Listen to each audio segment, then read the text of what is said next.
The Clerk will now proceed to read the next order of the day. Universal Credit, removal of two-child limit bill. Committee. Now.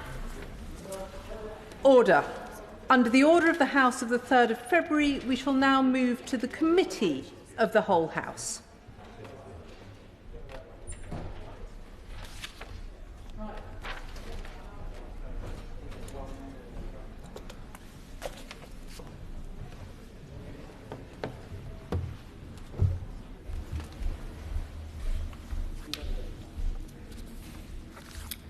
Order. Universal Credit, removal of two-child limit bill. We begin with Clause 1, Stand Part, with which it will be convenient to consider the clauses Stand Part and new clauses on the selection paper. The question is that Clause 1 stand part of the bill. I call the Minister, Sir Stephen Timms. Thank you very much, Madam Chair. It's a privilege to bring this bill back before the House. This government believes that everybody should have opportunity in life, opportunity to achieve their potential and their ambitions, whatever their background. But too many children at the moment are held back by the scourge of poverty. It affects their well-being, how well they do at school, and then their prospects in their adult working lives as well. No child should have to face lifelong consequences like those, and neither should the country have to bear the huge costs of so much wasted talent and potential.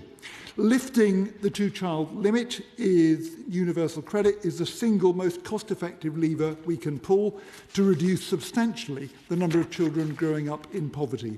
And in doing so, we're helping hundreds of thousands of children to live better lives, supporting their families, investing in their future success. It's this government's mission, Madam Chair, to break down barriers to opportunity, to change the course of children's lives for the better and to build a more hopeful future. And the bill makes a big contribution, delivering more security, more opportunity, more respect for families and communities across the UK. Clause 1 removes the universal credit two-child limit in Great Britain from April this year. By doing so, we'll lift 450,000 children out of poverty. So what that means is that for assessment periods starting on or after 6th of April, the universal credit child element will be included for all children in the household, increasing the amount of social security support available to families on universal credit with 3 or more children. All the associated exceptions will be removed at the same time, including the notorious rape clause. Yes, I will give way. Specifically on that, does the department have good enough data on subsequent children? Have people put in the information that the department needs to ensure that the extra payments can be made timiously? We're confident that we can do that for those from April onwards. Yeah. Reinstating support for all children in universal credit is a key step to tackling the structural drivers of child poverty. This bill, combined with other measures in our child poverty strategy, will lift over 500,000 children out of poverty. Clause 2 removes the two-child limit from universal credit in Northern Ireland from April. We are including Northern Ireland in the bill at the request of the Northern Ireland Executive, which is bringing forward a legislative consent motion in the usual way. I'm delighted to see the Honourable Member for Strangford in his place, and he made the point in the second reading debate that 50,000 children in North Ireland will be lifted out of child poverty, and as he rightly said, if anyone's against that, there's something wrong with them. I agree with him on that point, and I'm grateful to him for making it. I'm glad to give way to him. Last opportunity, I very much welcome what government's bringing forward. It's good news, and as the honourable gentleman refers to, anybody that's against that, there's certainly something wrong with them, so I can't see that wouldn't be welcomed. In Northern Ireland, the fertility rate, just if I can follow this through, Madam Chair, the fertility rate in Northern Ireland is 1.71. To be stable, it needs to be 2.1. Does the honourable gentleman think this will encourage more people to have children? And if it does, then it's good news as well. Well, I'm not sure what the effect will be. I mean, it's often said that having a Labour government has the effect of increasing the birth rate. Whether that will prove to be the case this time, I don't know. But Madam Chair, child poverty is a big challenge. Reducing it over the next 10 years will require commitment and collaboration across all 4 nations throughout that period. The strategy, including removing the 2-child limit, builds on plans underway across government and devolved governments as well, and will continue to collaborate with devolved governments on this, particularly through the implementation phase that will now follow. Clause 3 sets out the territorial extent of the bill, the commencement dates for each of the sections, delegated powers, and the short title of the Act. So, Madam Chair, this government recognises the consequences of child poverty and the damage it does to a child's life chances. In the poorest 10% of areas, babies are twice as likely to die before they turn 1 as those in the wealthiest 10%. Poorer children are more likely to have mental health difficulties by age 11, more likely to be unemployed later and to earn less as adults. We estimate the bill will increase the Universal Credit Award for 560,000 families, families gaining on average £5,310 per year. It's a much-needed change from the choices of the previous government. They chose austerity, and children paid the price. Tackling child poverty is an investment in our economy and a down payment on Britain's future. We can't compete on... I will give way one more time. Yeah. I'm really grateful to the Minister giving way. Before the House, there are 4 new clauses to the legislation which set out a pathway through which to generate data, particularly around the welfare cap, which we know holds back 141,000 children. Will he, in the assessments which government made, particularly draw out the impact of the welfare cap on those children and look to remove it to ensure that those children aren't held back in poverty? Well, I'm sure we will turn to the points that she's made in a few moments, but I can reassure my honourable friend that we will be undertaking a thorough evaluation of the impacts of the strategy. We'll be publishing regular updates, and I think she'll find there the information that she's interested in. But, Madam Chair, we can't leave millions of children to succumb to the damaging impacts of poverty. The government wants instead to invest in children and to invest in Britain's future, and I beg to move that all 3 clauses stand part of the bill. Minister Rebecca Smith. Thank you, Madam Chair. And I am in part going to speak effectively to Amendments 1 and 2, although they're not ones we're going to be voting on this evening. But essentially, I'm speaking because we do not believe that scrapping the 2-child limit, lifting it in this way, is the way to tackle child poverty. Now, when Conservatives introduced the 2-child limit in 2017, we did so for one simple reason: fairness. We believed then, as we do now, that people on benefits should face the same financial choices about having children as those supporting themselves solely through work. 9 years later, we stand by this principle. The welfare state should be a safety net for people in genuine need, yet today too many people feel the welfare system has drifted from its original purpose. They see a system that rewards dependency while working families and individuals shoulder the tax burden. The 2-child limit is a way of saying that work should pay, that taking responsibility should matter, and the system should stand with those who pull their weight. Sure. I'm excited to hear that the member opposite thinks that work should pay. Could she perhaps tell us why, during the last government, we went from 1 in 3 children in poverty having a parent in work to 2 in 3 children in poverty having a parent in work? Well, I thank the honourable member for his intervention, but we also know that poverty did decrease under the last government, so I'm going to keep making some progress on this. True compassion for families in poverty means offering sustainable solutions, not just sticking plasters. We need to tackle the root causes of poverty rather than masking the symptoms. This means dealing with structural issues which damage children's life chances rather than simply handing out families more cash. It is worth noting that the two-child limit has had no significant negative effects on school readiness for third or subsequent children in England. Indeed, school readiness is the cornerstone metric of the government's opportunity mission, and Labour and other opponents may criticise the cap for all sorts of reasons, but scrapping it will not be a cost-effective way of improving children's educational development. Now, in terms of holistic solutions, we know that work is the single most transformative route out of poverty. Work provides stability, self-respect, and the crucial stepping stones to a better future. We should be doing everything we can to ensure that families on universal credit can access meaningful employment. As I have said before, children in long-term workless households are 4 times more likely to be materially deprived. They are 10% more likely to end up workless themselves. When we were in government, Conservatives oversaw a consistent reduction in the number of children in workless households, yet under Labour, this number has reached a 9-year high. There are now 1.2 million children living in homes where no parent has worked for over a year. Without a working parent at home, children miss out on seeing the rhythms and rewards of working life, the morning alarm, the daily routine, the pride of earning a wage, and the discipline of saving up for things that matter. But this government seems bent on disincentivising work and destroying jobs. Many of the jobs disappearing under Labour's disastrous Employment Rights Act are the very jobs most accessible for people on universal credit. In the hospitality sector alone, 111,000 jobs were lost between 2024 and 2025 budgets. Construction trades have been badly hit as well.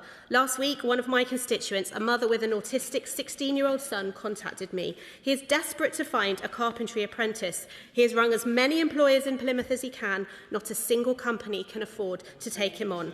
In fact, according to his mum, whereas last year there were 20 suitable apprenticeships available, this year there have only been 3 on offer. Time and time again, small businesses tell me that they are struggling with Labour's increased employment costs. They simply cannot afford the financial burden and the time commitment required to train younger apprentices.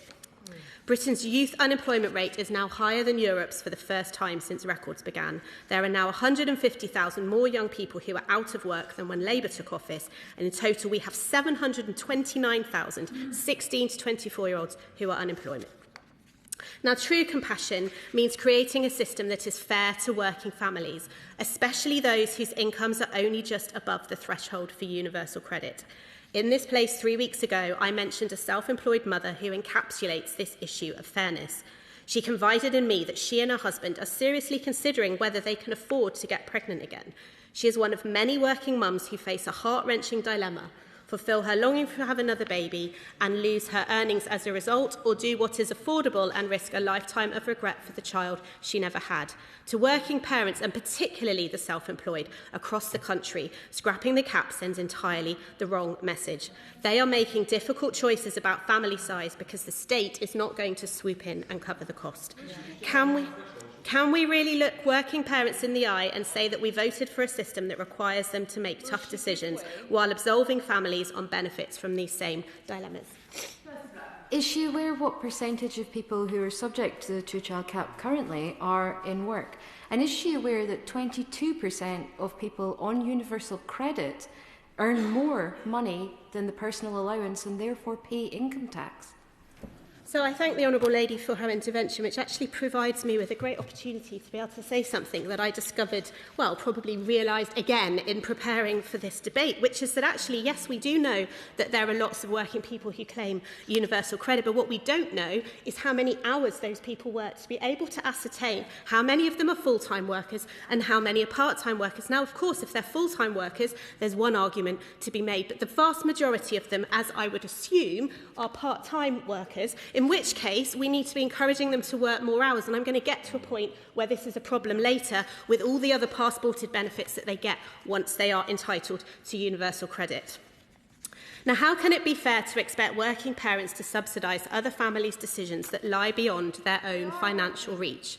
And we must not forget the single people whose household overheads are higher than those in dual-income households. There were 8.4 million people living alone in the UK in 2024, nearly 30% of households. They too should not be saddled with the extra tax burden that scrapping the two-child limit will inevitably create. Now, this Labour government prefers handouts to hard choices. Giving away cash will always be more popular than exercising fiscal responsibility. The backbenchers like it, the left-wing think tanks like it, the families who will get thousands more pounds every year like this, and who can blame them? Spending other people's money is an easy way for the government to feel good about itself. But this money, Madam Chair, must come from somewhere. This government is only pretending that it can afford to scrap the cap. Originally, this government said it was unaffordable, which is true. The cost of this policy will be about £3.5 billion. But instead of sticking to his guns, our Prime Minister has capitulated to his backbenchers. It requires backbone to bring the welfare budget under control, and backbone is exactly what Labour lacks. By contrast, previous Conservative governments did indeed control spending. Until the pandemic, spending on working-age welfare fell in real terms. This is why we have committed to save £23 billion. We will crack down on the abuse of motability. We will stop handing out benefits to foreign nationals because citizenship should mean something. We will stop giving benefits to people with low-level mental health problems to ensure that we can target support to the people who need it most. Under Labour, the overall benefits bill continues to balloon. By the end of this decade, health and disability benefits alone are set to reach £100 billion. I did read that right. Scrapping the cap is fiscally irresponsible, and Labour knows it. This bill will only increase the tax burden on hard-working men and women whose household budgets are already being stretched to the limit. Would you already give way, please? Yeah, I will give way. I have to say, Madam Chair, that I feel I have to disagree with the Honourable Lady, and I do it for a very simple reason. As the Minister said in his introduction, he mentioned my comments in the last debate in this, there's 50,000 children in poverty in Northern Ireland will be lifted out of that poverty, will have the opportunity, will have a better standard of living. 13,000 families will have a better standard of living. And I think, Madam Deputy Speaker, I can say this, I think the mark of any society is whenever those who are less well off, who need help, that we must help them. And I think that's why government is doing the right thing. They're helping the people to lift them out of poverty. Yes. And what's wrong with that? Well, I thank the Honourable Member for his intervention, and of course how we care for the most vulnerable is the mark of our society, but as Conservatives we don't believe that it's simply by trying to lift them up through giving them extra cash. All we are doing is changing that relative poverty measure. We're not suddenly lifting all these people out of poverty because we're giving them more money. We don't know what they're going to spend that money on. What we need to do is spend the money. What we need to do is spend the money on actually putting in place things that are not the sticking plasters, but that actually have a systemic impact and bring people from a long-term poverty into long-term being in a position to afford what they need to. Now, Madam Chair, inflation has soared to nearly twice as high as when this government first entered office. Food prices are rising, utility bills are rising, even the cost of relaxing at the pub with a beer is rising. You do not lift children out of poverty by making the whole country poorer, as my honourable friend, the member for Faversham and Mid-Kent, has argued so persuasively before. When inflation rises, spending power falls. The money you earn buys less because each pound is worth less than it was before. Indeed, the money you receive on benefits is also worth less because of inflation. Families feel it at the checkout, at the petrol station, and with every bill that drops through the floor. Inflation not only squeezes family budgets, it narrows their choices. With the cost of everyday essentials continuing to climb, many working families are being forced to delay or even abandon plans for another child. Scrapping the two-child cap gives families on benefits a choice that many working households can no longer dream of, the ability to grow their family without facing financial choices. This kind of unfairness erodes trust in our social contract. The social contract is an implicit agreement between citizens and the state, which gives the state its legitimacy. People work and pay their taxes. In return, they trust the state to step in if they fall on hard times. They trust the state to spend their taxes responsibly on their behalf. But the welfare system has become totally lopsided. Over half of households in this country now receive more from the state than they pay into it. Taxpayers are supporting a system larger than themselves. Scrapping the two-child limit will further exacerbate this imbalance. And the problem doesn't stop there. There is an entire shadow system working alongside universal credit. As I've mentioned before, passported benefits are costing the taxpayer £10 billion every single year. These include healthy food cards, discounted broadband and free prescriptions. Put together, they distort work incentives, leading to a cliff-edge denial of these entitlements when a claimant comes off universal credit. Many parents want to be working, but they are better off remaining on benefits once they factor in their loss of eligibility for these extra entitlements. Yet again, they have been let down by a system which should be supporting them into work, not trapping them on benefits. One final time. Shadow Minister, remind the House in terms of the weekly rate for the standard UC allowance. I'm not particularly very well today, so she'll forgive me if my memory is foggier than normal. That's why I'm wearing my glasses, and it's why I'm struggling not to cough throughout this debate. So I'm happy to have a conversation with her after, but testing me on those sorts of particular things at this particular time is perhaps not the kindest thing to do. The two-child limit is about basic fairness to working parents, the very people who take taxes, whose taxes fund our welfare system. They are already making tough decisions about the size of their own families. We cannot accept people on benefits from those hard choices. Scrapping the cap is a direct insult to the working families this country relies on. This government should remember the case it once made for keeping the cap. When the Prime Minister suspended 7 of his own MPs in 2024 for voting to scrap it, he did so on the basis that the policy was simply too expensive. Now he has bowed to pressure from his backbenchers, but nothing has changed. It is still unaffordable. Why is this government preparing to spend billions removing the two-child limit when it cannot even get a grip on rising unemployment? We should be expanding real routes into work, not deepening incentives to remain on benefits. Rebecca Long-Bailey. Madam Chair, I speak in support of the amendment in the name of the Right Honourable Member for Hayes, and Harlington and myself and others, and I'll try to be as brief as I can. Scrapping the two-child limit in full remains the single most impactful step we can take to reduce child poverty. It will lift 450,000 children out of poverty by 2030, and combined with other measures in the child poverty strategy, more than 550,000 children will be lifted out of poverty by the end of the decade. Now, some in this House have said, how can the country justify this multi-billion-pound spend? It's around £3 billion a year. But child poverty costs the UK economy £39 billion annually, more than 10 times as much. That's £39 billion reflecting poorer health, lower educational attainment, increased pressure on public services and lost economic potential. So investing £3 billion to reduce a £39 billion problem is not reckless spending. It's a highly targeted, cost-effective investment with long-term returns. It's preventative policy at its very best. Now, others have asked, why should taxpayers support larger families? Well, the honest truth is that only a very small number of families have more than 4 children, and almost all of them are working hard to provide for them. The two-child limit has had no measurable impact on family planning. It's not influenced fertility rates. It simply punishes children who are already here. And every child, regardless of birth order, deserves enough food, don't they? A safe home and a fair start in life.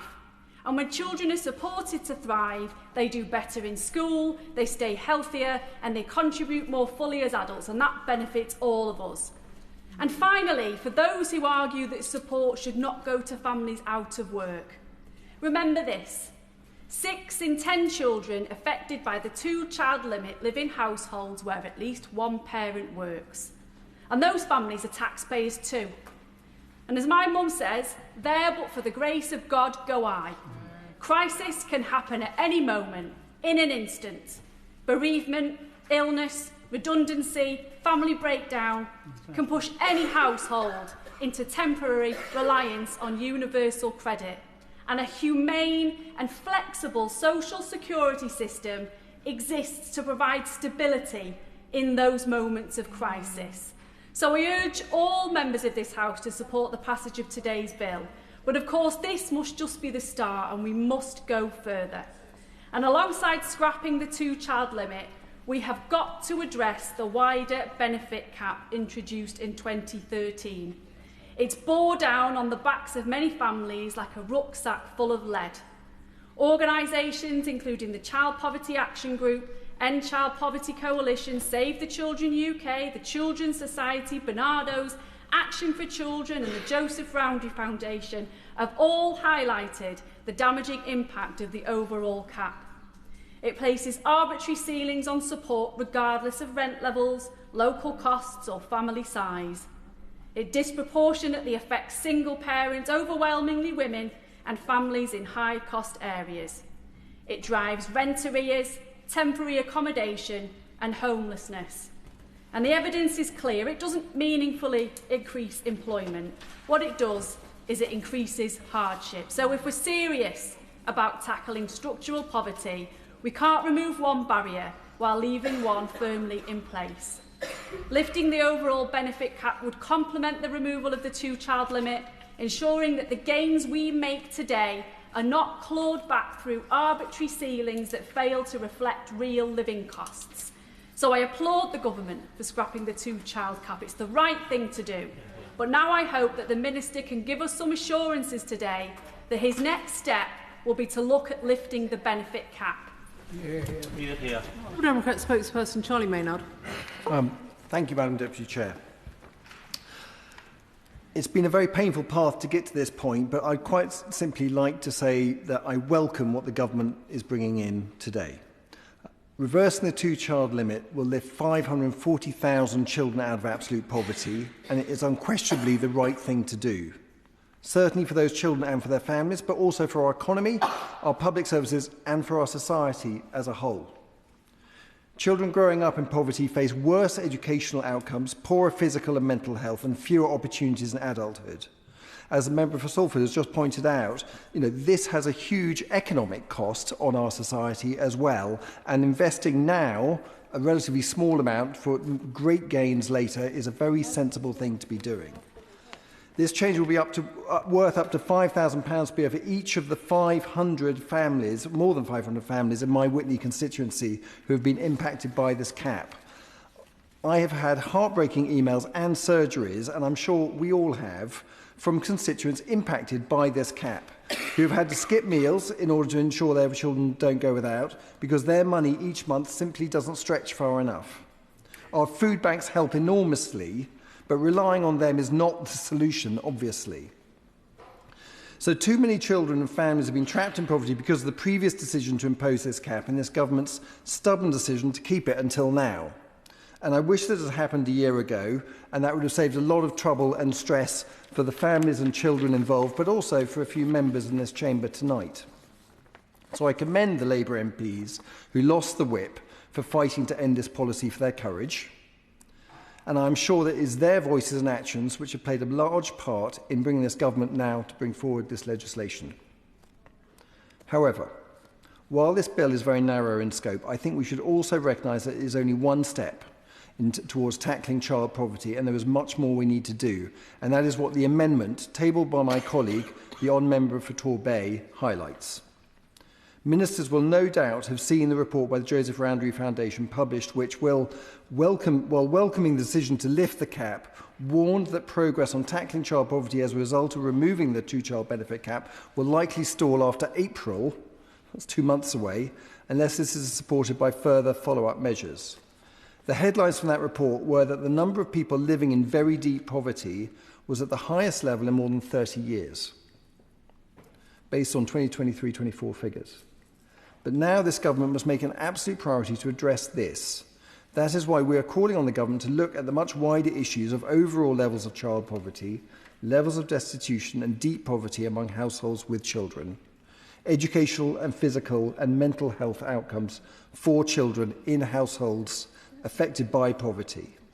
They need to thoroughly assess this a year after the passage of this bill and report back to the House on its impact.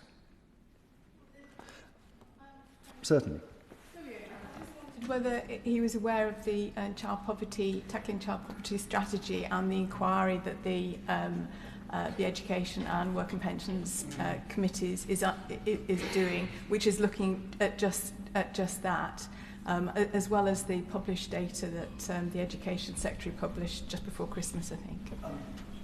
Yes, I am, and I congratulate you, well, the member as chair and the committee for doing all that good work, and many thanks.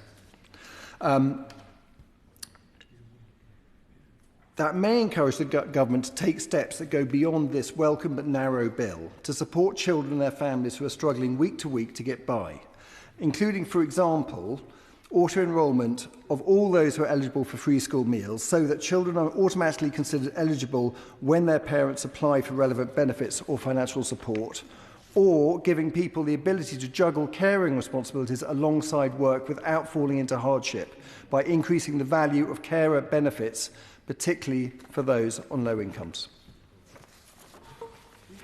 Rachael Maskell. Thank you, Chair.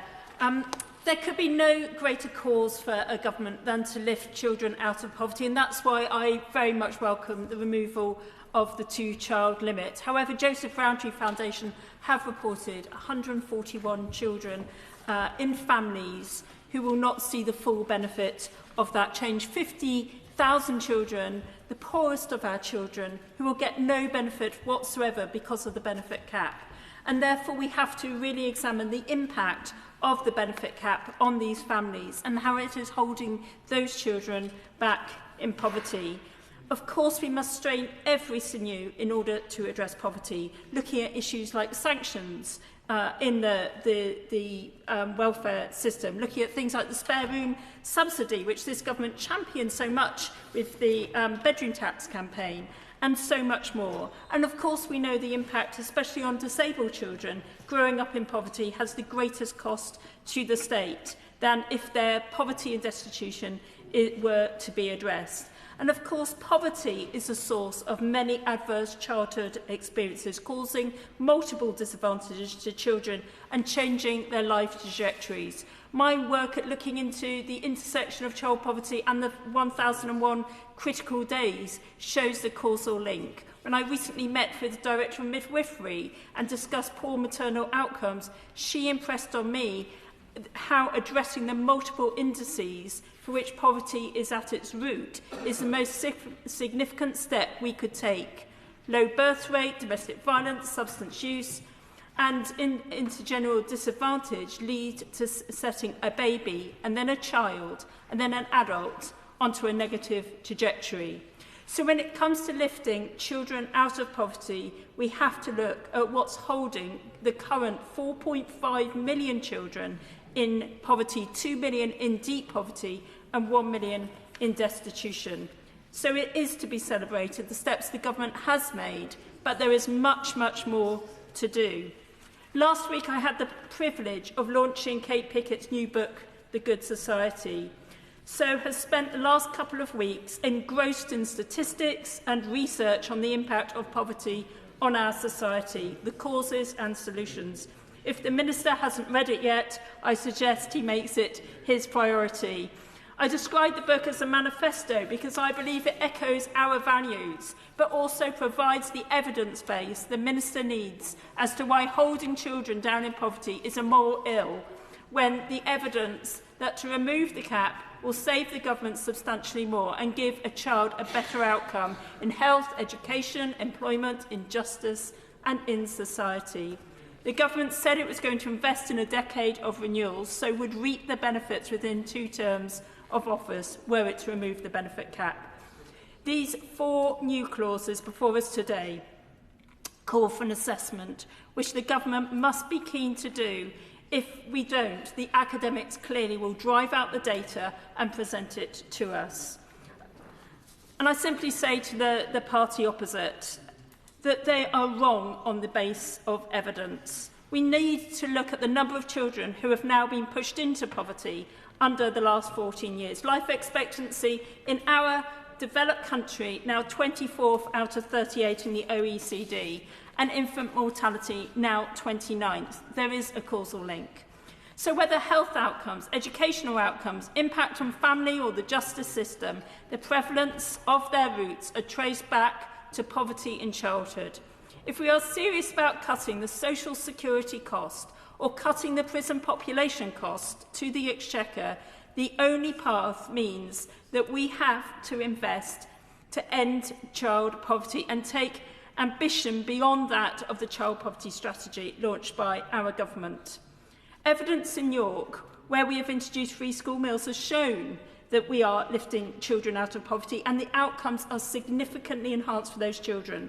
Their health outcomes, their educational outcomes are to be seen. I'm just going to continue. And therefore we need to ensure that we move all children out of poverty, because we also see that the risks a child has in poverty, including exploitation, can be addressed if we put the right security around a child. And there is strong correlation between children in the justice system and poverty, and with over half of children in secure accommodation eligible to free school meals. While the evidence set out in the Good Society is so powerful as to why we need to lift children out of poverty, and we are rightfully grateful of the steps made, we have got more to do.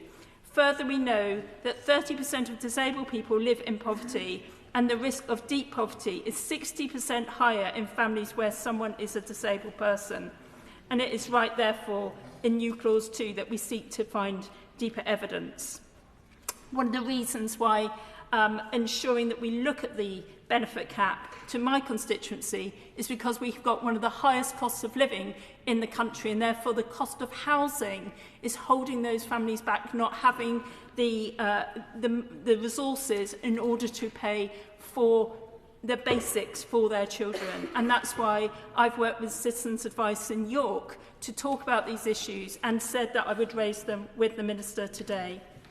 And as Pickett and Wilkinson point out in the spirit level, the inequality with the UK the second worst in the world is the root of each strand of social disadvantage. The successive works of academics leading to 2 reports by Sir Michael Marmot have shown the impact on health outcomes, and whether in education or justice or housing or welfare, or indeed having any agency at all, we have a social and moral imperative to end the inequalities that widened since the 2008 economic crash. So I call on the Minister to look specifically at the benefit cap and to move those children forward, to lift them out of poverty.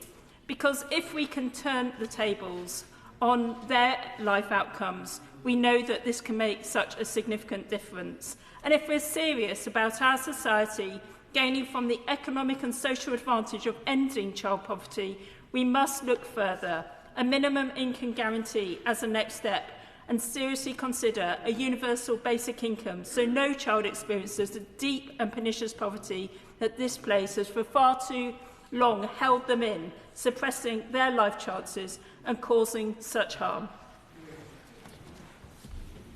Can I just remind members that we are specifically talking to the amendments this evening? Siân Berry. Thank you, Madam Chair. The government should have brought this bill forward as soon as it was elected 19 months ago, but it failed to do that. It could have listened to the families with more than 200,000 children who are enduring or facing the overall benefit cap before making its final plans, but it failed to do that. Ministers still could have listened at second reading when many honourable members, including myself, said this policy was too narrow. The government could have widened this bill's scope, but it failed to do that. This bill is not wrong, but it fails to do right by far too many children. I am here now to speak in support of my new Clause 1, which has wide cross-party support. This clause would mandate within 6 months a full assessment of the families left in poverty by the failure of the government to tackle the overall benefit cap, showing its impact on each of our constituencies and the families we represent. We need to know who is being left out from the help in this bill, including who is being left in poverty. And we need to know the wider impacts too as the change takes hold. This includes the removal of exemptions, because at the same time this government is seeking to remove people from the few qualifying benefits that exempt people from the cap, including disability benefits. This wider attack on benefit claimants threatens to make the gap in the bill even worse. We also... Has she got the idea why the government has left the overall benefit cap in place, knowing full well that it will lead to this massive anomaly with other children driven into poverty at the very time we should be taking all children out of poverty? I sincerely thank the honourable member for that intervention, because I did raise this at second reading, and ministers there, they gave answers that actually echoed rather horribly the prejudicial, stereotypical arguments that we heard moments ago from the opposition spokesperson, implying that it would incentivise people to work, when we know it really only drives people into poverty. Today we also have excellent proposals in New Clause 3 and New Clause 4, which has the same goal. I appreciate fully the request for consultation and the provision of cost estimates in New Clause 4. And New Clause 3 is very helpful in looking at the impact of the bill on families with disabled people and on mental health. These are all very important considerations. And I think from listening to debate at second reading and today, looking at the amendments, across many parties on both sides of this House, a near consensus, excluding the Conservative Party, we have that the government isn't going nearly as far as it should. The fact is that the overall benefit cap is just as cruel, just as driven by prejudice and stereotype as the two-child limit, and the Conservatives should never have introduced it. Those affected include nearly 1,000 families in my constituency of Brighton Pavilion. It is a high proportion due to our excessive housing costs, and that is the point. Whatever extreme examples those on the right wing of politics wave around, these families don't get to keep and enjoy this funding that they get from social security.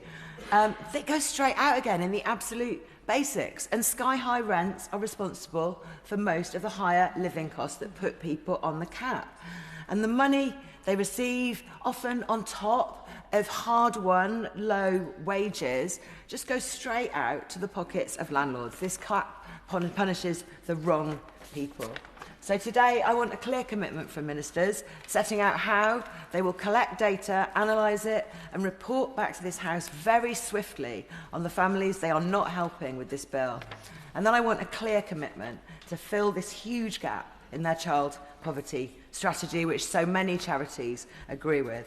Some might call this a U-turn, but through another lens it would just be a very welcome last-minute equaliser. Real help, more support, not spin and delay, is what these children's lives deserve. John McDonnell.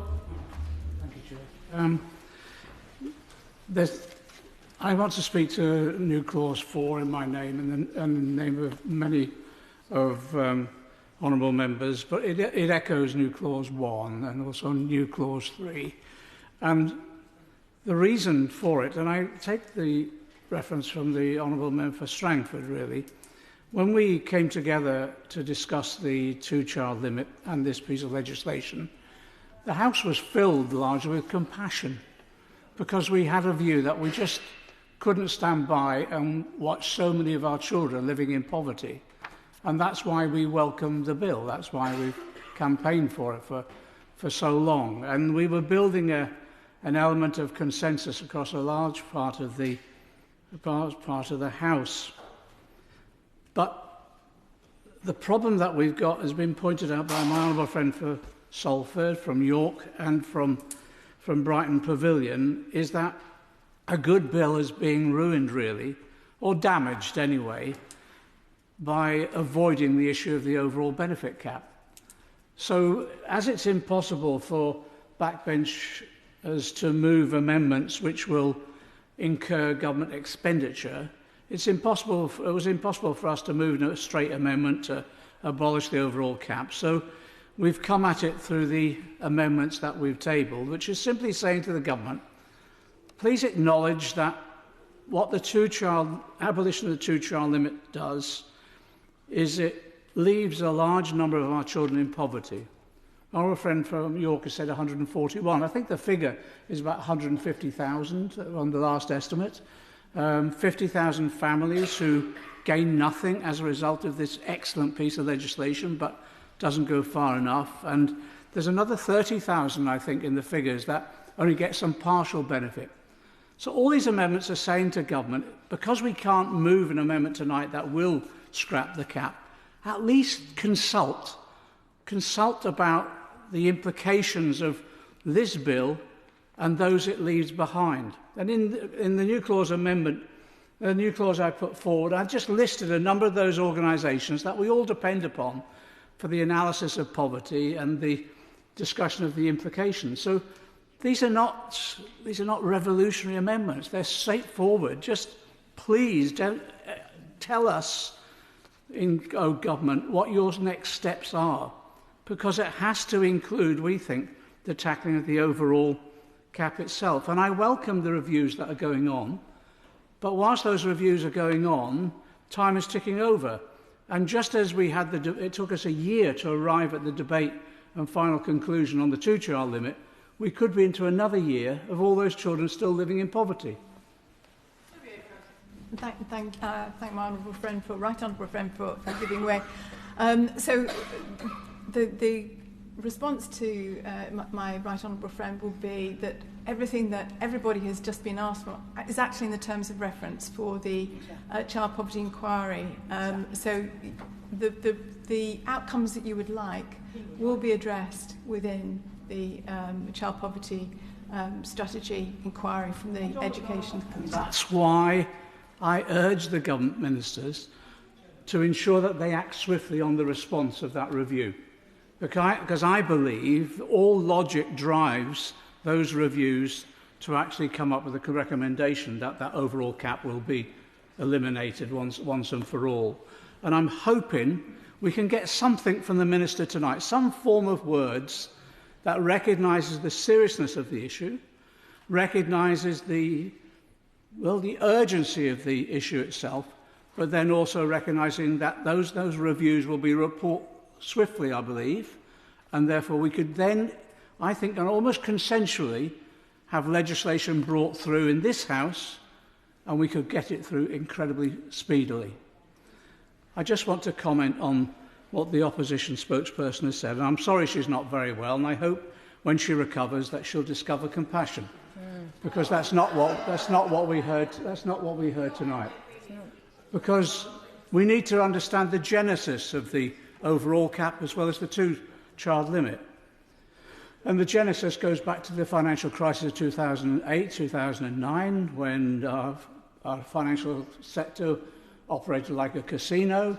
We came to a financial crisis, and when George Osborne was elected in 2010 as the Chancellor and became the Chancellor, he then decided actually it wasn't about the deregulation of our financial sector, it was about government overspending. It never was.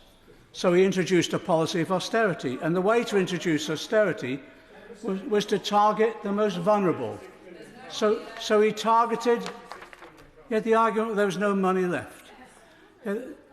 The argument of the no money left was disproved time and time again. The argument the Tories put forward is that we're spending too much on tackling poverty, we're spending too much paying for teachers, we're paying too much for our health service, when the crisis was brought about as a result of speculation for deregulation under the Tories for over 30 years advocacy. The right honourable gentleman is experienced enough to know that he strayed some distance from the bill. True. So I'll just bring that section to a fairly rapid response. Because what happened is the Chancellor at that point in time. We are going to return to the amendments to this bill. So the amendment to this bill is to tackle that inequity that was introduced as a result of George Osborne's policies to target children and disabled people, because that's what it did. And that's what this was about. And what the Conservatives have done today, Chair, is what they did in 2013 when they introduced it. They thought, how can we construct a moral argument for this? So they reverted to the 19th century poor law. I will in a sec. They reverted to the argument of less eligibility, because that's what it was. In the 19th century poor law, the idea was that someone who's in need of support should never ever be raised to the level of decency of an ordinary labourer. And that's what this was. This argument from the 19th century that you cannot allow people to actually be raised out of poverty, they must remain in poverty. And that's what the poor law did, and that's what this did. It thrust hundreds of thousands of children into poverty and deep poverty. I'll give way. I thank the member for giving way. Was it not the member for Chingford who, on a visit to Glasgow, discovered there was much poverty and then decided it was all the fault of there being too many children, so decided to punish the children for being poor in order to teach the next generation a lesson. Immoral nonsense that belongs with Malthus, not with any logical, socially minded human being. The poor law, less eligibility moral case was disproven because of the implications of it. The results of it was to drive people into poverty and real hardship, and in particular children. And that's what the two-child limit did, and that's what the overall cap has done. So all we're appealing for from the government tonight is to having introduced this excellent piece of legislation, lifting 450,000 children out of poverty. Please don't leave the 150,000 behind. Give us an indication tonight that there will be a plan from government to tackle that issue.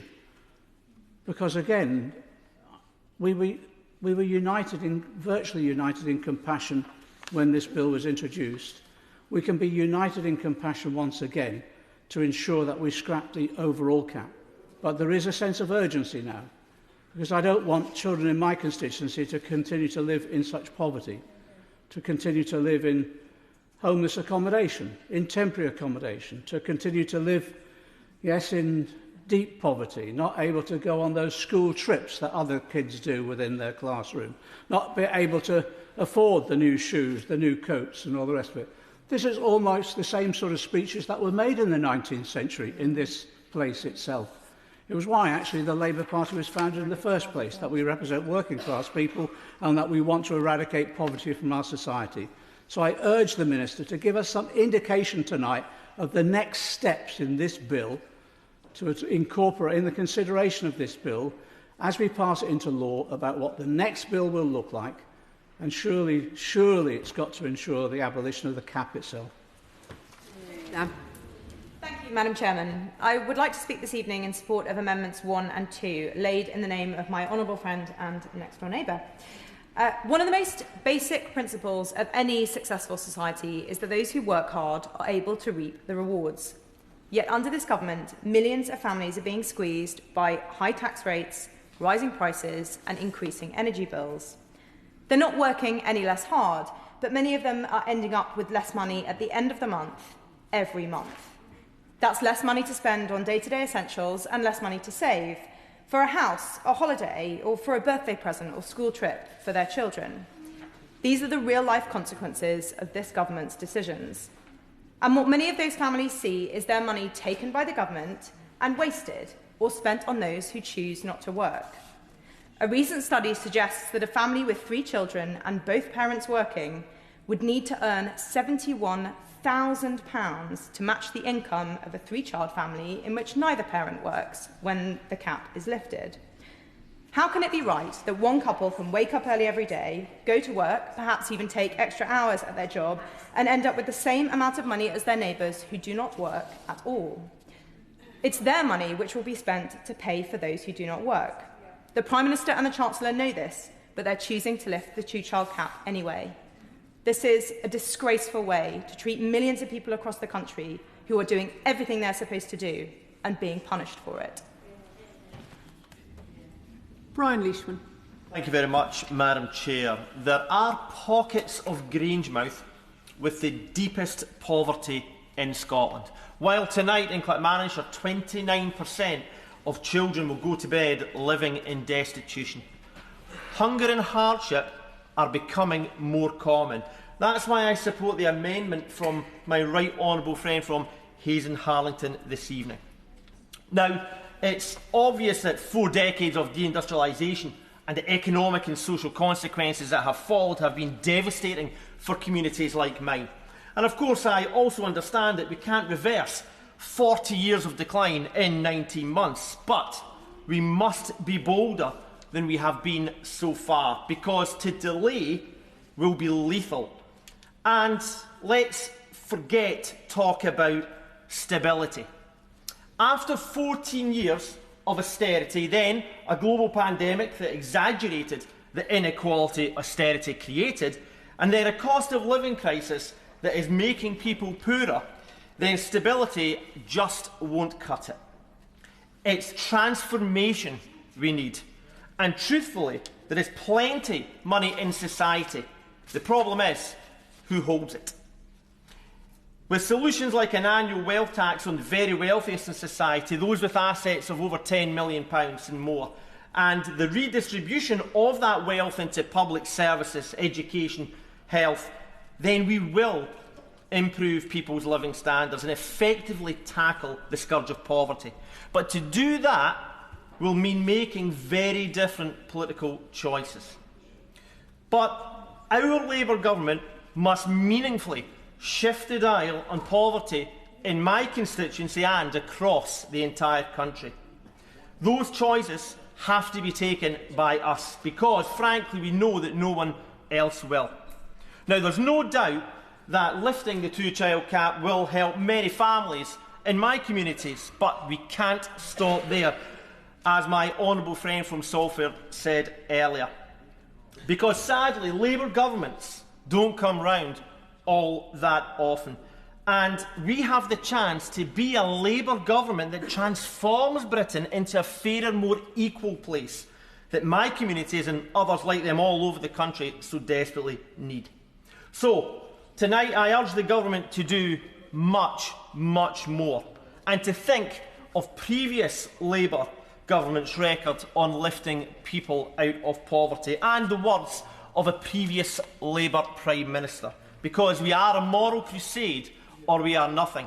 It's about time that we acted like that. Anne Davies.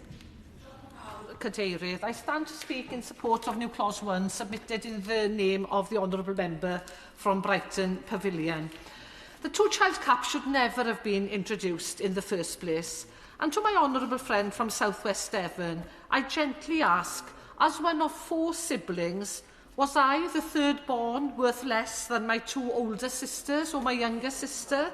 And as a mother of 3 daughters, was any one of my children worth less than anyone else, than any of the others? Well, absolutely not. And at its most basic, this is what this policy is about. I also was in receipt of free school meals, and I remember well queuing up outside the school secretary's door to collect my dinner token. So I would have been one of these statistics, one of the 31% of children in Wales growing up in financial poverty. Not emotional poverty, not poor in love, but in financial poverty, and there's a huge difference there. And that's why this bill is necessary. Ending the two-child cap causes an 11% fall in child poverty and nearly 20% drop in deep poverty, according to the modelling by the Devon Foundation and Policy in Practice. But this bill's success in tackling poverty is limited by other government policies, especially the benefit cap. And as it stands, the benefit cap limits total income from certain social security payments to £22,000, not the £71,000 that's been mentioned here, for couples and single parents outside London, frozen at that rate for the 26-27 by the Labour government.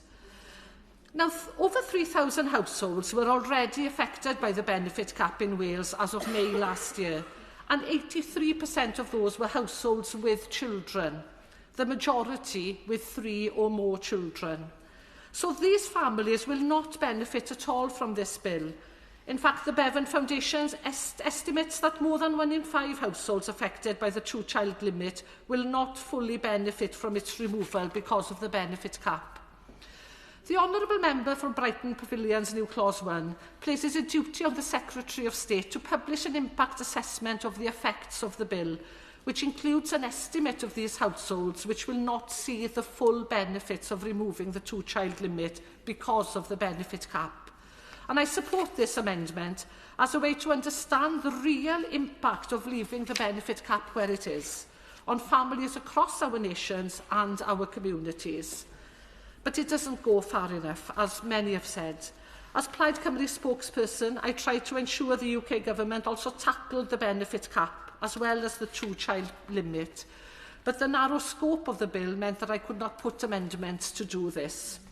Only the Labour government can make this bill include changes to the benefit cap and to help further reduce the unacceptable levels of poverty within our communities. The UK Labour government has said it is committed to tackling child poverty. when 31% of children in my constituency are in poverty. Now is the time for the government to show that commitment in action. I therefore urge the Secretary of State to use powers available to him to legislate to scrap the benefit cap alongside the two-child limit and make a real difference to children and families across all our communities.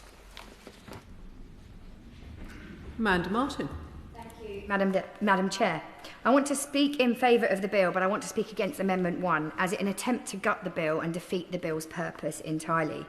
Madam Chair, there are moments in politics where the questions before us are not complicated, where in fact they are simple, about dignity, compassion and the kind of country that we choose to be. And I'll start, Madam Chair, with an important aspect of this bill. Forcing women to disclose and prove rape in order to feed their child was one of the most cruel and indefensible features ever embedded in our welfare system. Scrapping that clause restores something fundamental: humanity. There have been and there are constituents in Portsmouth carrying trauma quietly, while still working, parenting and trying to hold their families together. They have needed and still need support, not interrogation. No mother should ever have to relive the worst moments of their life just to put food on their table. Madam Chair, it should never have been in place in the first place, and it needs to go. Alongside this injustice sits another harmful narrative, the suggestion, Madam Chair, that families affected by the two-child limit are somehow avoiding responsibility, and just knocking out kids is a case of being lazy and going for money. The facts simply do not support this claim.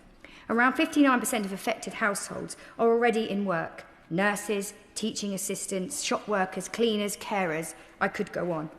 And in Portsmouth North, I meet parents finishing night shifts, juggling childcare, and parents in situations who, through tragedy, accidents, redundancy, relationship breakdowns, illness, or death of a partner, find themselves in situations they didn't start out on when planning their families. Many of whom work additional jobs and still skip meals so their children do not have to eat less, only to be told support stops because of an arbitrary rule. This, Madam Chair, is not fairness, it is hardship being locked in. As the Child Poverty Action Group and many others make it clear, child poverty damages health, education and long-term opportunities. They are not statistics. They are Portsmouth children with dreams, talents and futures worth, in my opinion, and this government's opinion, futures worth investing in.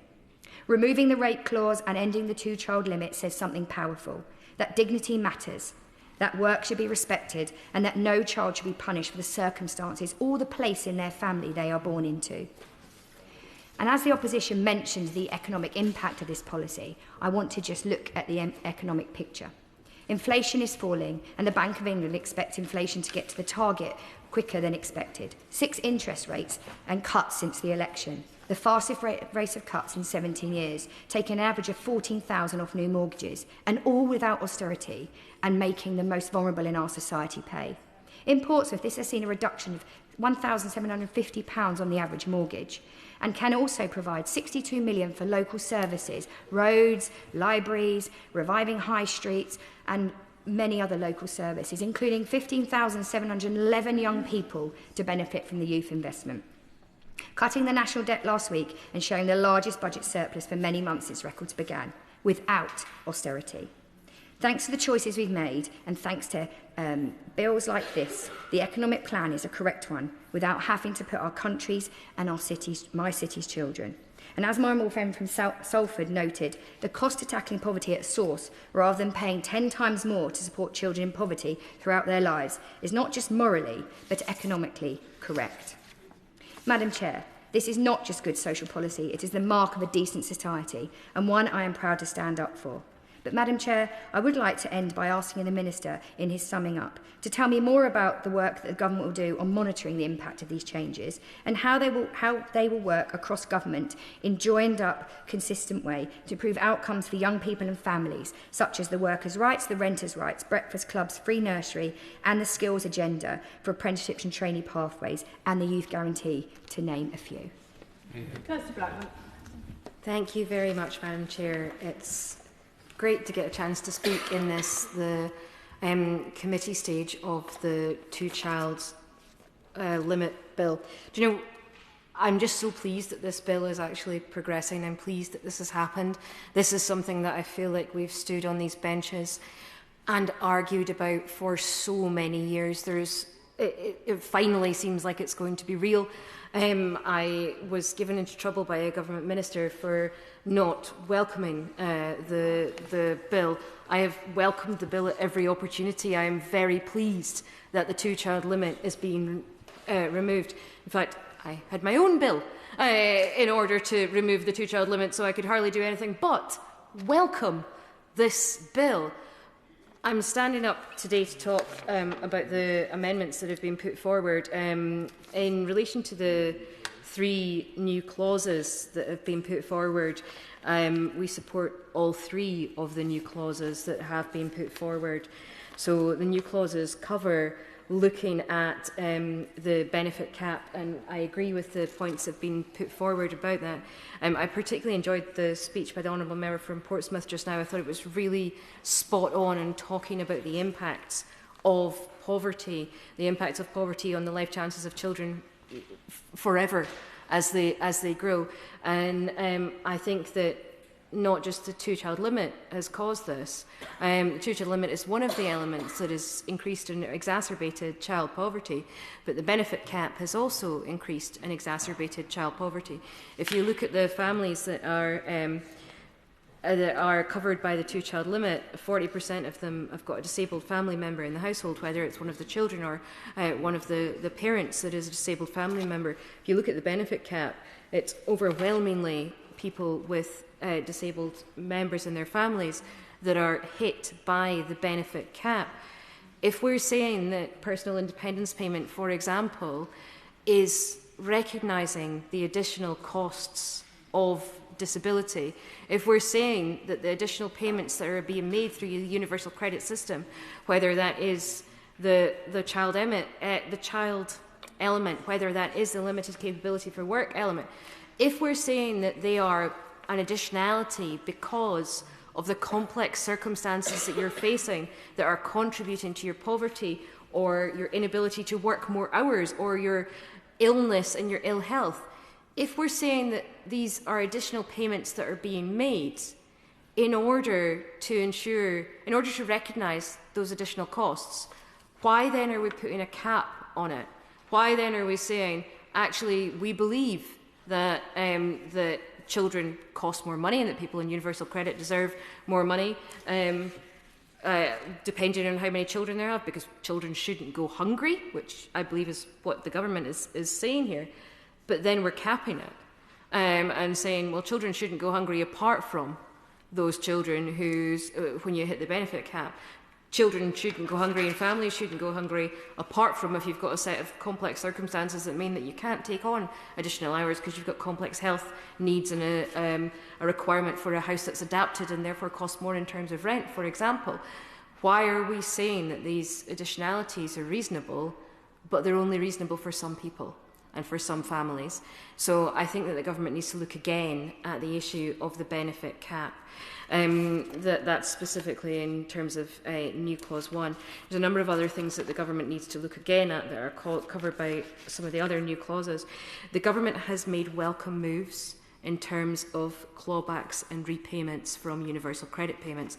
It has reduced the percentage that people can pay back in terms of those clawbacks. However, it has not taken any steps to look at the affordability of clawbacks. It is just set at a percentage.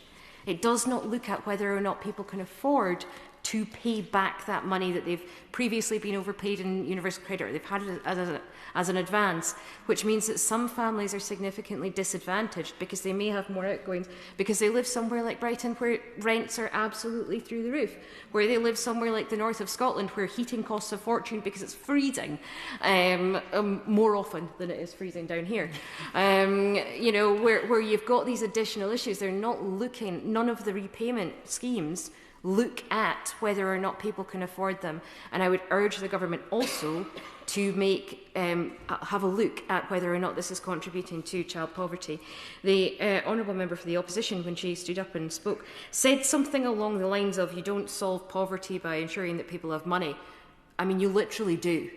You literally do solve poverty by ensuring that people have enough money. That is the solution. That's the cure for poverty, is to have enough money to be able to pay for the heating that you need to pay for, to be able to pay for the food that your children need, to be able to buy a pair of shoes when your child needs a pair of shoes. And it's incredible how fast they grow, by the way. I think my son went through about 5 sizes in the space of a year and a half. And you just can't keep children in shoes that quick. You can't even get to the shops that quick to ensure that you're getting the right sizes. Children grow really quickly and they cost an awful lot of money. And therefore, it's really important that we ensure that the child poverty measures that the government is taking are monitored correctly, to ensure that they do make all of the differences that the government is proposing, to ensure that we can see whether the difference that's being made is enough of a difference, whether it's having that change and that effect on the outcomes that we want to see. The government put forward a child poverty strategy which I felt was deeply unambitious. It mostly laid out things that the government had already announced, other than the 2-child limit stuff. It mostly was stuff that had already been announced. It almost entirely was only England, or England and Wales, and didn't apply in Scotland, other than the universal credit stuff. The childcare stuff, for example, the free school meals stuff that was talked about, none of that stuff actually applies in Scotland. The school uniform stuff doesn't apply in Scotland. So I felt that it was deeply unambitious. But I still feel like we don't have enough information about the monitoring. So the 3 new clauses today that ask for additional monitoring on the reduction of child poverty are incredibly important, because we don't have enough information yet. The government's not going to produce its baseline monitoring and evaluation report on child poverty, on the child poverty strategy, until summer 2026. We don't have enough information about how the government is going to measure this. And I would love it if we could have governments that were absolutely upfront and honest about which measures are working and which measures are not working. Consistently, we've had governments who put forward legislation, who create primary or secondary legislation and fail to do post-implementation reviews of that legislation. So they fail to tell us whether or not the legislation had the intended consequence. Did it make 30 grand? Did it make 30 million? That's what the government maybe told us it was going to make, but then the post-implementation review doesn't happen, so we do not see whether or not that legislation was effective. I think in terms of the new clauses that have been asked for here, being really clear about the difference that is made. How many children's lives are improved by the removal of the 2-child limit? How many children's lives would be improved, more children's lives would be improved by the removal of the benefit cap? How much of an effect does that have on school readiness, for example? If you look at the information that is provided in the some of the background information to the child poverty strategy, they've looked at a number of studies looking at school readiness and whether giving people additional money and an income boost assists in children being school ready. And in fact, a number of studies have found that it does assist in children being school ready. Now, maybe there's not been a specific study looking on whether or not the 2-child limit has impacted school readiness, but we know that giving families extra money means that children are more likely to be school ready. And given that this will give families extra money, then we could draw the conclusion that these children will be more likely to be school ready as a result of the additional funding. I think a lot of the arguments that have been rehearsed today around the fact that it's not the children's fault that they are in this situation, the children deserve to be able to eat. But I just wanted to touch lastly on the comments, some of the other comments. Yeah, absolutely. Thank the Honourable Lady for giving way. She makes a very important point there about it not being the child's fault that they grow up in poverty. I grew up in poverty caring for 2 disabled parents. I would also say it's not the parents' fault. It's actually society's fault. Yeah. When we say that people should be poor and we create structures and systems that enable that, we are all responsible. So would she agree that having this on the face of a bill is just one way this Parliament can say to the country, we will not put up with poverty for anyone ever again, and it's not people's fault? Kirsty Blackman. That is absolutely the case, and I accept the rebuke. I think it was completely reasonable, actually, that it is not the parents' fault. I should have been far clearer about that. I tend to think that poverty and a lack of privilege is caused by a lack of choices, right? And your choices, you can't make mistakes, right? I tend to think that privilege means that you've got the ability to be able to make mistakes. I can make mistakes, and I've got enough of a financial cushion to catch me. I've got enough of a family support to catch me. I've got the ability to be able to do that. If you are living in poverty, if you don't have family support, if you've got poor mental health, one of those mistakes can mean that you end up spiralling and that you are in an unrescuable situation very, very quickly. So that's how I think about privilege. It's not anybody's fault, these situations, because I am allowed to make far more mistakes than people who are struggling on the breadline right now. And how is that fair that I'm able to make more mistakes just because I'm lucky enough to be in a more privileged position? So just commenting on some of the comments that were made by the opposition members in terms of people working hard. A lot of the people who are on universal credit and who are working in those jobs that we really need people to work in. They're working as carers, as shop workers, they're working in all sorts of jobs, but they're working in jobs that not one of us would say is easy. I don't know if any of you have ever worked as a care worker. The honourable gentleman has been a carer and knows how physically and emotionally demanding that is. If you are working as a carer, if you're working as a care worker and you're being paid the minimum wage, working as a care worker, you are doing a physically demanding, very necessary, very hard job, and yet you still may be in receipt of universal credit because of the fact that you're earning so little. I hate this distinction between people who work hard and people who don't work hard when it's simply based on salary and not on the fact that lots and lots of people work very hard for very little money, because the minimum wage is not a real living wage. It is just a minimum wage. Madam Speaker, I think I've been clear about some of the issues that have been raised in this, in the new clauses that have been put forward around the benefit cap, around the issues of disabled family members and disabled children themselves, around the issue of the effect on child poverty, destitution and wider social outcomes. Just on that last one, I think there probably is more that all of us could do, or that more that governments particularly could do, about the impact of poverty and ensuring that those impacts are measured as well. I think that some of the comments that are made in the monitoring and evaluation suggestions around the Child Poverty Task Force around the child poverty strategy, look at the cold hard measure of how many children are in poverty and how are those numbers being reduced or increased as things go on, but less so about some of those impacts. And to be fair to the opposition spokesperson there, how does that impact school readiness? Can we see more of that information about whether or not the government's plans that it's put forward have had an impact on school readiness? Have they had an improvement in mental health of the young people that we are seeing as a result of the child poverty measures that are taking place? I do still think the government is deeply unambitious here. I think there's more that they could do around the benefit cap. I think there's more that they could do to match the Scottish child payment, for example, given that child poverty has been reducing in Scotland, because it is the key mission of our SNP government.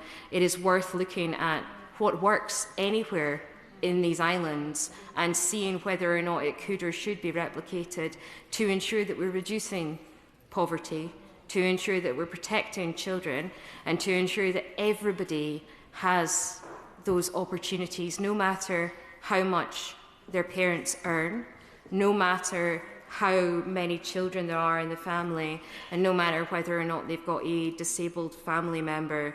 I think it's really important that every one of us champions every child in our constituencies and tries to ensure that they get the best possible start in life. Minister. Thank you very much, Madam Chairman. thankful to everyone who's contributed to the debate on these amendments. The interventions in the child poverty strategy will lead to the biggest expected reduction in child poverty over a parliament since comparable records began. I well understand the concerns of those saying we should go further, and that certainly is right to urge the government to do. But let's recognise how big a change this will be. Removing the two-child limit is the key step. It'll help children to live better lives, fulfil their potential, have better mental health, do better at school, and thrive in the future. And this is a change which is in the national interest. The amendments that we've debated propose a number of reports on different topics. I'm grateful that the movers, I think everybody who's spoken on the amendments has indicated that they support the bill. New clause 1 and 4 asks the Secretary of State to report on the effects on children in households subject to the benefit cap. Indeed, new clause 4, in the name of my right honourable friend, fulfils a commitment he made at the time of the second reading to devise an amendment that would have this effect. And it's an important point, and this is something that we need to monitor carefully. But I do want to make this point, that it is in the best interest of children to be in working households, and keeping the benefit cap in place does protect the incentive to work. And work incentives are very important. Under the policies of the last government, far too many people gave up on work. They concluded it wasn't worth their while. We want it to be clear to everybody that it is worthwhile being in work. And the Universal Credit Act last summer made an important step in that direction. I'll just make this point and then I'll gladly give way to him. Removing the two-child limit does not undermine work incentives. The party opposite sort of suggests from time to time that it does, but actually it doesn't. Removing the two-child limit increases the income of many families in work, increases the reward for work. It does not undermine work incentives. But I'll gladly give way to my right honourable friend. There's an element of contradiction in what the Minister has said, because the government's argument up until now has been that one of the most disastrous lack of disincentives for work is low wages. So the government has rightfully concentrated on raising the minimum wage and aiming for a proper living wage. Our argument has never been that lifting people out of poverty is a disincentive to work. It's always been about low wages. Well, and raising wages has been a crucially important part of the government strategy. My right honourable friend is right. But removing the benefit cap would reduce work incentives. My honourable friend, the member for Salford, I think, made the point that there isn't any evidence that is the case. But actually, there is evidence that is the case. The evidence, for example, from the Institute for Fiscal Studies, it's not a huge amount of evidence, but there is evidence, nevertheless, that such as it is, that the benefit cap does provide a modest but significant incentive for work. And our view, for the time being at least, is that that should be maintained. Now, we've published an impact assessment as part of the bill, which sets out the number of households who won't gain in full or will only partially gain from this measure because of the benefit cap. The department publishes quarterly statistics on the benefit cap, which includes the number of households that are capped and how this changes over time. The most recent quarterly statistics show that of 119,000 households that were capped at the start of the quarter, which ended in August last year, 40,000 of those households, about one-third, were no longer capped by the end of the quarter. Others were newly capped. So it's quite there's a lot of churn in the cohort of capped households. But the 40,000 who'd left included 2,900 who'd ceased to be capped because their earnings exceeded the threshold of full-time earnings at the national living wage. And we want to encourage more people to make that transition. We also publish statistics on the number of households affected by both the two-child limit and the benefit cap. The next annual statistics to be published in the summer, and after that, the quarterly benefit cap statistics will show how the number of capped households has changed after the removal of the two-child limit. My honourable friend, the member for Portsmouth North, made some very important... yes, I will give way. It was just specifically on that point. It will show the number of households that are in the benefit cap. It won't show how many have come into the benefit cap as a result of the removal of the two-child limit. Is there any possibility of him being able to show a link between how many new families are coming in and are coming in because of the removal of the two-child limit, so are now disadvantaged again, even though the two-child limit's been removed? We've set out estimates for the effects that we think there will be as a result of the removal of the two-child limit, and there certainly will be more information in the evaluation report, the baseline report for which will be published in the summer.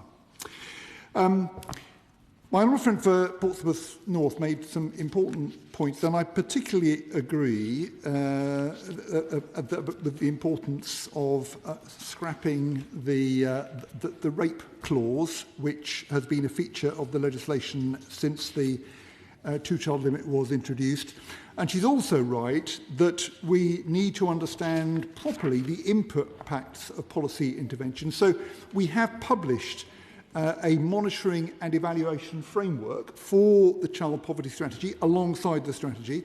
That sets out how we are going to track and evaluate progress, as reflecting commitment to transparency, accountability, and continuing to learn from what is effective.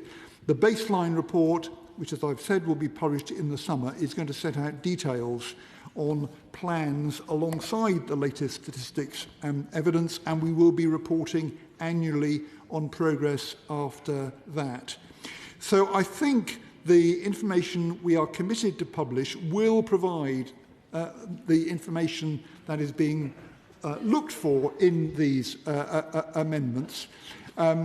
And I'm also very much looking forward to the report of the Select Committee that the chair of the committee referred to in her intervention way. I'm glad to give that.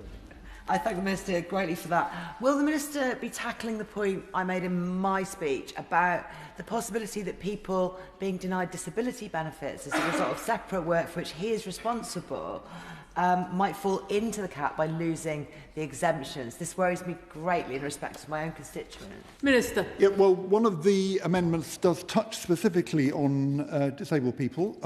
That was a new clause that wasn't moved. But as she knows, we are undertaking a review of personal independence payment, which I am co-chairing with others, and we'll see what the outcome of that is going to be. But certainly the effects, if there are to be changes in eligibility, the effects in terms of the benefit cap and other effects will be setting out details of as those things progress. I thought, Madam Chair, I would also just ask my honourable friend, the member for York Central, to place an order on my behalf for Kate Pickett's latest book, which I'll be very keen to have a look at. New Clause 2 was the clause specifically about households in poverty with a disabled family member, and I agree that monitoring and evaluation or that and other things is very important, but I don't think we should have an assessment which sits in isolation from the impact assessment which I've described, which we are committed to delivering alongside the wider child poverty strategy. New Clause 3 asks that we review the impact on child poverty, on destitution, wider social and economic outcomes. Grateful for the honourable member's support for the bill. What I'd say to him is we have set out a second headline metric. We will be measuring deep material poverty in the child poverty strategy in the monitoring and evaluation framework. So we are going, in that evaluation, we are going to be tracking progress against two headline metrics. Firstly, relative low income, a metric embraced by David Cameron when he was leader of the Conservative Party, sadly now not recognised by the party opposite, but we will be tracking progress against that. But the second will be tracking progress on deep material poverty, picking up the concerns that he raised. Yes. Yeah. I thank the Right Honourable Member for giving way, and I've been wanting to mention this throughout the debate and I haven't had the right opportunity, but obviously a large number of these amendments are looking at reporting back, and I appreciate that the child poverty strategy involves a lot of reporting back, but is the Minister aware that in terms of auto-enrolment of free school meals, the Department for Education doesn't actually have the records of which local councils have taken that up yet? So whilst the child poverty strategy has introduced universal breakfast clubs, there's no matrix to be able to decipher whether auto-enrolment for free school meals is working, and in some cases, such as in the county that I represent, that's meant a significant amount of money for those local authorities deliberately to try and tackle poverty. So is he aware of that, and would he look into tackling that? Well, I'm sure she'll raise that matter with the Department for Education. It's a very important point, and of course we are extending free school meals to all children in families claiming universal credit. That's an important additional element of the child poverty strategy. So there will be a comprehensive programme of analysis of the drivers of child poverty, the impact of specific interventions, so that we can better learn what works, so that we can assess what further steps are needed, and we'll be continuing to gather evidence for further intervention beyond those that we've announced so far. For too long, Madam Chair, the tide of child poverty was allowed simply to rise. It is high time to turn that tide. This bill, the centrepiece of our child poverty strategy, it will deliver the most substantial reduction in child poverty of any parliament since records began, and it will make a decisive break from the inaction and indifference of the past. Government can make a difference. We can help children and their families to lead better lives now and in the future for the benefit of all. And, Madam Chair, it is for all those reasons that I hope the House will support the bill and reject the amendments. The question is that Clause 1 stand part of the bill. As many as of that opinion say aye. Aye. Of the contrary, no. The ayes have it. The ayes have it. The question is that Clause 2 stand part of the bill.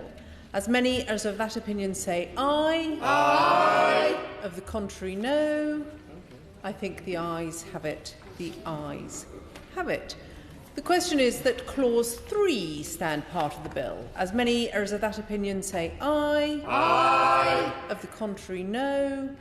I think the ayes have it. The ayes have it. New Clause 3 has been selected for separate decision. I call Charlie Maynard to move New Clause 3 formally. Move New Clause 3. Review of the impact of the Act on child poverty, destitution and wider social and economic outcomes. The question is that New Clause 3 be added to the bill. As many as of that opinion say aye. Aye. Of the contrary, no. No. Division. Clear the lobby.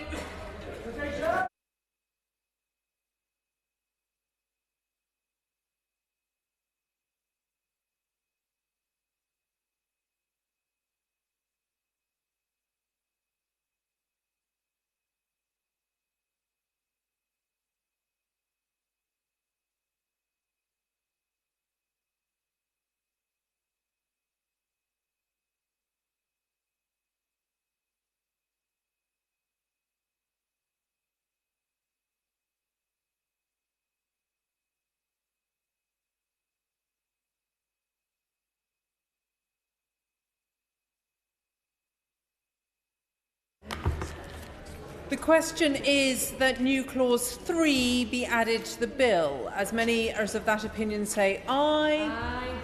Of the contrary, no. No. The tellers for the ayes are Charlotte Kane and Kirsty Blackman. The tellers for the noes, Imogen Walker and Mark Ferguson.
Order.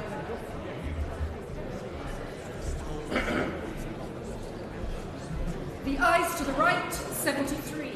The noes to the left, 286.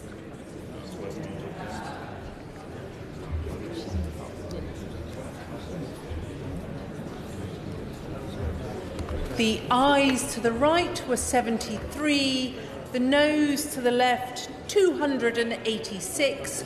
So the noes have it, the noes have it. Unlock.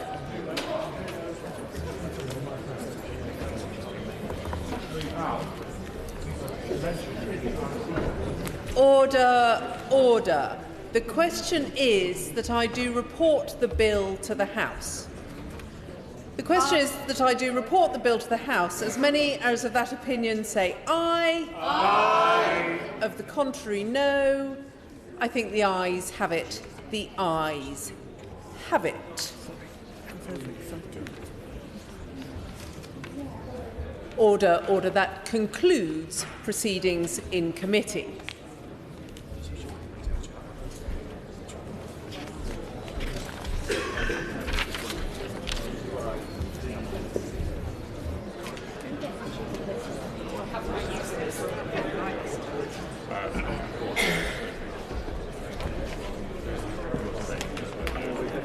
Order.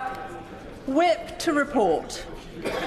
I beg to report that the committee has gone through the bill and directed me to report the same without amendment.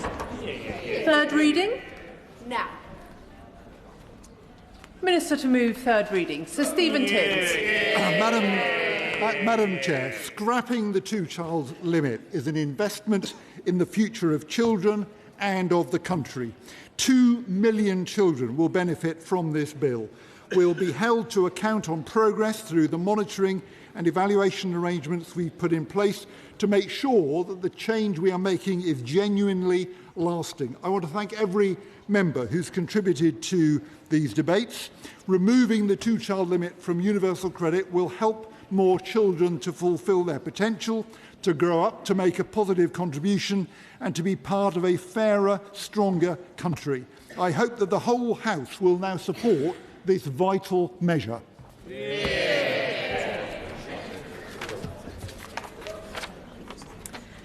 The question is that the bill be now read the third time. Shadow Secretary of State Helen Whately. Thank you, Madam Deputy Speaker. I would like to start by thanking honourable friends for their contributions during the passage of this bill, particularly my honourable friend for South West Devon, who has argued with true passion against the bill, drawing on her own experience as well as her sound principles. And my right honourable friends for Solihull West and Shirley, Hinckley and Bosworth, Tunbridge, North West Hampshire and Bridgewater, who spoke at second reading, and my honourable friend for the Weald of Kent, who spoke during the committee stage this evening and pointed out with customary clarity the flaws in the reasoning of members opposite. Madam Deputy Speaker, we have all seen the strength of feeling among MPs who support this bill, but passion does not make a policy right. Children are a blessing, but they're also a responsibility.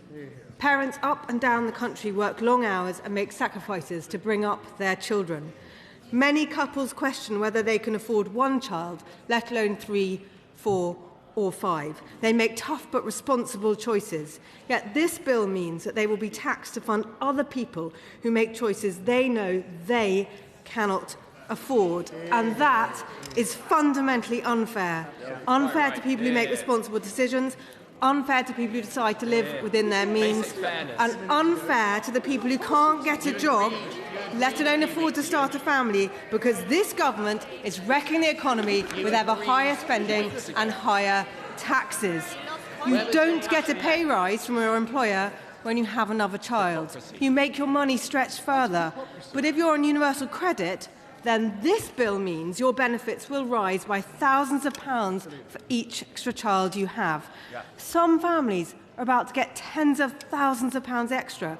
A single parent with 5 children will be able to get £10,000 more, and an annual income just from benefits of over £45,000 untaxed. To get the same through work, you would need to earn £60,000.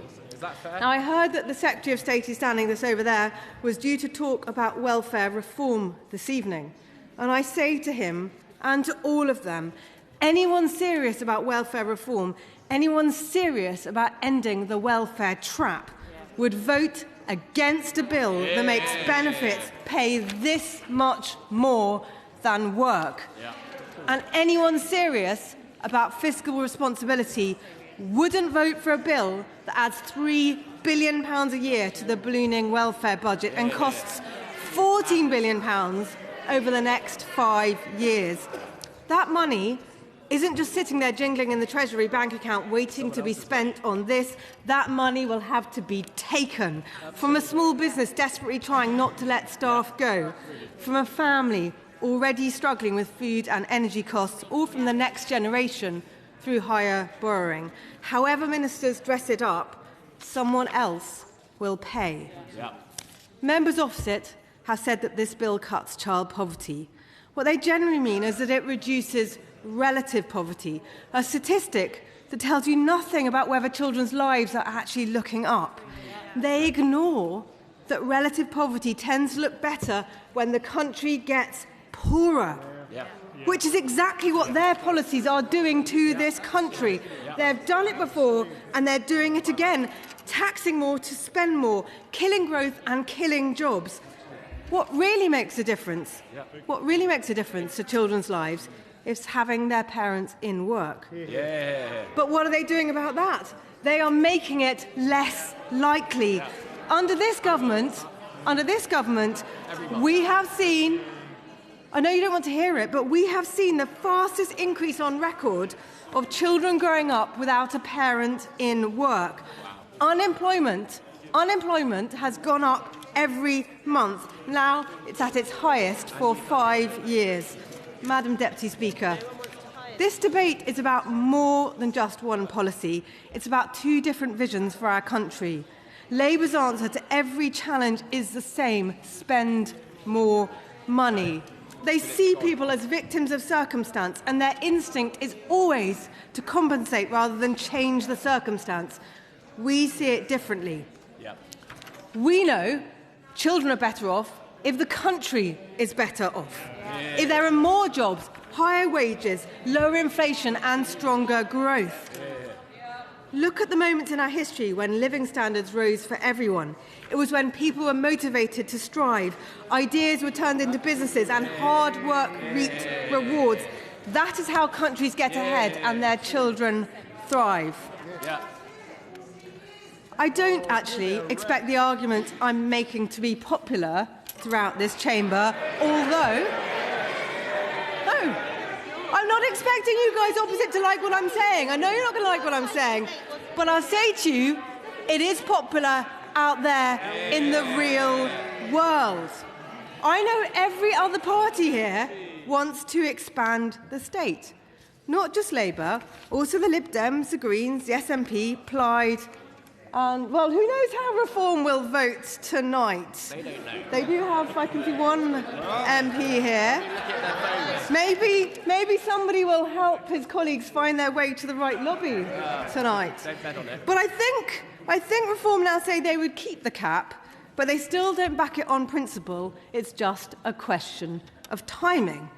Well, the Prime Minister has decided the time is now because he needed to save his skin. He is not a Prime Minister who will take the tough decisions to control the welfare bill and make work pay, because that would require a backbone and the support of his backbenchers. Only Conservatives are prepared to make the argument for welfare savings and stand up for principles like fairness, personal responsibility and living within your means. Other parties compete to be more generous with other people's money. We do not. Conservatives believe in a country where work pays, responsibility is valued and welfare is a safety net, not a lifestyle choice. That is the difference, not just over the two-child cap, but over the direction of Britain itself. Liberal Democrat spokesperson Charlie Maynard. No further statement. Kirsty Blackman. Thank you, Madam Deputy Speaker. The SNP have been at the forefront of opposing this policy since the very first day it came in, since the very first day that we spotted in the legislation the rape clause that meant that people were going to have to tell the DWP that they had been raped in order to get an exemption from the two-child limit. That meant that women had to go through that cruel, inhumane system in order just to ensure that their children were eligible for the social security payments. From day one, this was a cruel policy from the nasty party. This is not a debate about whether people should be working or not working. This is not an issue that is pitting the workers against the workless. This is about children. This is about kids being able to afford to eat. This is about their parents being able to ensure that they can grow up in a house that is warm, that they can have food in their tummies before they go to school, that they can have shoes that fit. This is about ensuring that kids are looked after and have got the best possible life chances. This is about ensuring that poverty is reduced, and no child should be growing up in poverty. No child, whether their parents are working or not working, should be growing up in poverty. The Conservatives talk about making work pay. Well, they could have put in a real living wage, and they didn't. They put in a pretendy living wage and called it the living wage, knowing that people couldn't actually live on it. So, I'm not sure they've got a huge amount of high ground when it comes to making work pay. And actually, the system that we've had for the period until now has been the system that the Conservatives created. So there's not a great amount of high ground here about the size of the social security system that they made, because that's the system that Labour has been working with. But I'm pleased today that they are removing the two-child limit. I'm pleased that this will come in from April. I'm not terribly happy that it has taken us this long to get to that point. I do want to, just before I sit down, commend every person across this House who has supported the removal of the two-child limit, particularly those people who have chosen to do so when their party didn't want them to. That is the worst possible, most difficult position to be in, and I really appreciate the people who were willing to stick their head above the parapet and do what was right on this. I know it's incredibly hard to take that step. Madam Deputy Speaker, as a result of this, and we've had lots of criticism today, we've heard lots of people say that this could go further, that there's more that could be done. Inevitably, there is more that could be done. There is always more that could be done to keep children out of poverty. But this is a good step. Children will be better off as a result. Children will have improved life chances. And what are we all here for, if not that? The question is that the bill be now read the third time. As many as of that opinion say aye. Aye. Of the contrary, no. No. Division. Clear the lobby.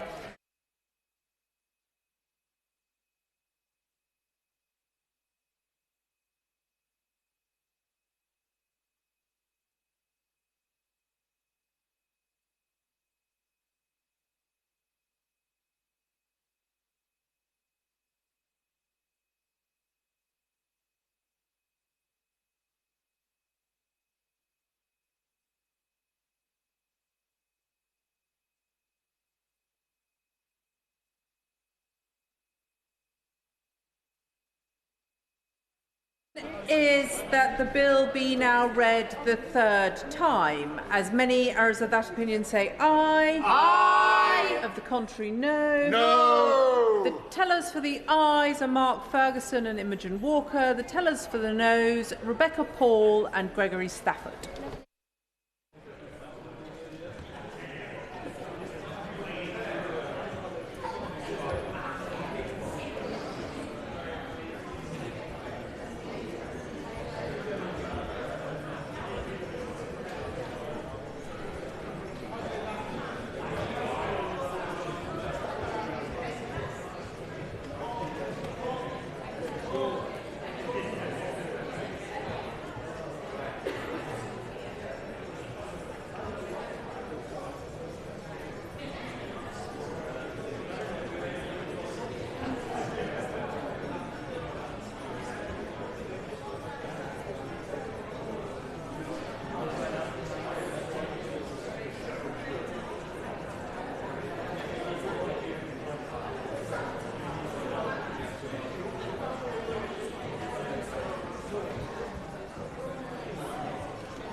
order, order. The ayes to the right, 361. The noes to the left, 84.